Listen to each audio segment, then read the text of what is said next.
Well, Old Dominion opened up its season last night. The Monarchs with a primetime showdown on the road against Virginia Tech. ODU with 58 new players on its roster, including a new starting quarterback.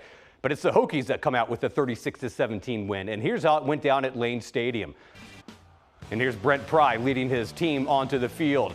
Second quarter, Tech up 2-0 after a safety. Grant Wells going to connect with Jalen Lane. 20-yard score. Hokies up 9-0, but ODU going to respond. Grant Wells right here making his first college start, and here comes his first touchdown pass. That's to Dominic Dutton. He ran track at South Carolina. Now he plays football at ODU. Tech, though, still up 9-7. 2 minutes to go in the first half. Grant Wells to former Monarch wide receiver Ollie Jennings. Tech led 16-10 at the half. Now to the third quarter. That combination worked so well then. They did it again as Wells to Jennings. This one from 6 yards out. Hokies led 23-10. Old Dominion just trying to stay in this one. Grant Wilson with another touchdown pass here. This one going to go to Keyshawn Wicks. But ODU still trailed 23-17, and that was the last time the Monarchs scored. Virginia Tech holds serve at home. Hokies win it 36-17. James Catato made the trip to Blacksburg, and he has the post-game report from Lane Stadium. Not the start to the season that ODU football wanted. They fall to Virginia Tech 36-17. And the narrative this entire week at SB Ballard Stadium throughout practice, training, anything, was blocking out the noise literally and figuratively. And when Virginia Tech ran out of the tunnel to enter Sandman to a sold-out Lane Stadium,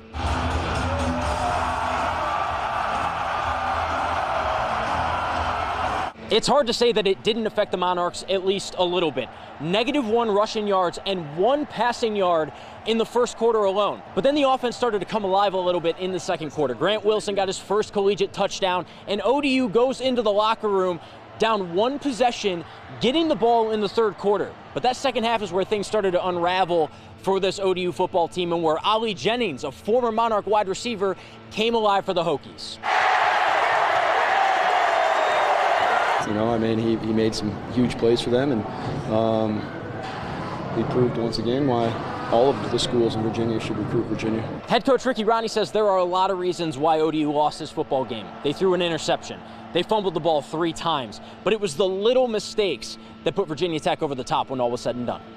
I just didn't think we did our job enough, and that's on all of us as coaches, as players, as everybody. We got to do our job and consistently, and we did not do that.